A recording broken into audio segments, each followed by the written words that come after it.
ধেয়ে আসছে ঘূর্ণিঝড় রেমাল। দক্ষিণ পশ্চিম বঙ্গোপসাগরে সৃষ্ট নিম্নচাপটি ক্রমান্বয়ে একটি ঘূর্ণিঝড়ে রূপান্তরিত হতে পারে। উপকূলে আঘাত হানার সময় এটি কেন্দ্রের গতিবেগ উঠতে পারে সর্বোচ্চ 130 কিলোমিটার। সর্বশেষ তথ্য অনুযায়ী এর অভিমুখ এখন বাংলাদেশের দিকে।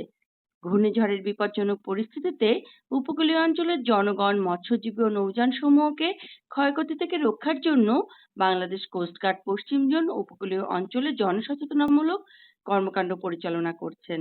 সুন্দরবন উপকূলের বিস্তীর্ণ এলাকায় বাংলাদেশ কোস্টগার্ডের স্টেশন এবং আউটপোস্ট সমূহ মাইকিং ও লিফলেট বিতরণ করছে।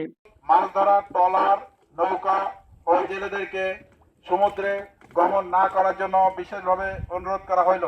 পাশাপাশি জীবন রক্ষার জন্য নিকটবর্তী সাইক্লোন শেল্টার স্টেশনে আশ্রয় গ্রহণের প্রস্তুতির জন্য উপকূলবাসীকে সচেতন করা হচ্ছে। Desk report, voice of tiger.